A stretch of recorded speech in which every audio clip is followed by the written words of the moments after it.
আমরা সবাই শুক্রবারে মসজিদে নামাজ পড়ার উদ্দেশ্যে বেরোছি। সৌদি আরবে একটা জিনিস সুবিধা আছে নামাজ পড়ার শুক্রবারে। কি কি পাওয়া যায় মামা? দুধ আর খেজুর। দুধ, খেজুর আরও ইত্যাদি বিভিন্ন কিছু পাওয়া যায়। আমরা এখন নামাজে যেতেছি। দেখেন আপনারা,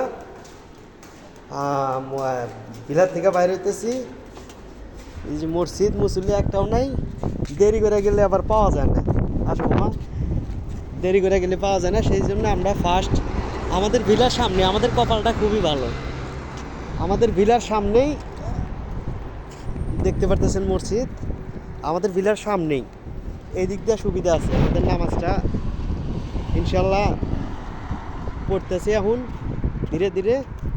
সব বক্ত পড়া হয় না, ঘুমের মধ্যে চলে যায় 2-4 রক্ত, কিন্তু আল্লাহ রহম চেষ্টা করতেছি সব বক্তই পড়ার জন্য। আমাদের এক বলদিয়া ভাই আছে, মসজিদে প্রবেশ করতেছে। ও দেশি,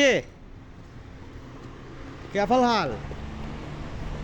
হ্যাঁ, ও দেশি না, ভুল হয়েছে, ওটা আমাদের পাকিস্তানি ভাই। আমরা এখন মসজিদের মধ্যে যেতেছি। জুতা রাখার জায়গা, জুতা আছে ফার্স্ট রাখিবে না, মাফি মুশকিলা ওয়া দিস মুশকিলা। ওয়েট, প্রথম দরজা খোলা। আমাদের আরও কিছু ভাই আসতেছে, ওরাও ওই খেজুর খাওয়ার লোভই আসতেছে, কারণ খেজুর দুধ এগুলা দেরি করে আসলে পাওয়া যায় না। ঠিক আছে, দেরি করে আসলে পাওয়া যায় না, এই কারণেই ওরাও তাড়াতাড়ি আসতেছে।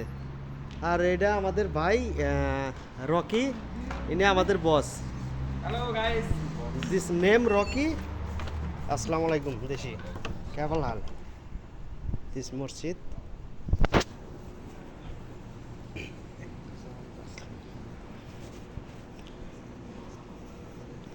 টুপি দেন নেই। হ্যাঁ ময়া আরাফাত পান নিয়ে এসো। আসসালামু আলাইকুম। দেখেন আমাদের জন্য খেজুর রাখছে, কত খেজুর লাগবো সব খাইতে পারবেন। এই যে আরাফাত পড়তে করতে এসে খেজুর খাওয়ার জন্য। This she have same same. This যে আসতেছে রকি, এই যে পানি নিয়ে এসে আলী বাবা, তারপরে যে খেজুর নিব।